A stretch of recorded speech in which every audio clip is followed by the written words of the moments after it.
नमस्कार, स्वागत है आपका एक बार फिर से स्वदेश 24x7 न्यूज चैनल में और मैं हूं आपके साथ हाजिर शुभम सर। खबरों की शुरुआत करेंगे एक खास खबर के साथ। बरमकेला ब्लॉक के धनगांव और लेंद्र जोड़ी के बीच स्थित प्रसिद्ध किनकारी जलाशय बदहाली की कगार पर पहुंच चुका है।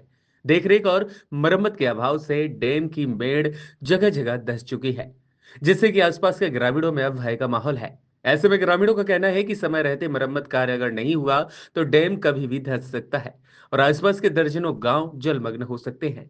डैम के मेड़ पर बड़े बड़े पेड़ उग आए हैं, जिससे कि इसकी मजबूती पर भी सवाल खड़े हो रहे हैं। वहीं किनकारी जलाशय परिसर का रेस्ट हाउस भी खंडर में तब्दील हो चुका है और अब यह जगह शराबियों का मुख्य अड्डा बन चुकी है।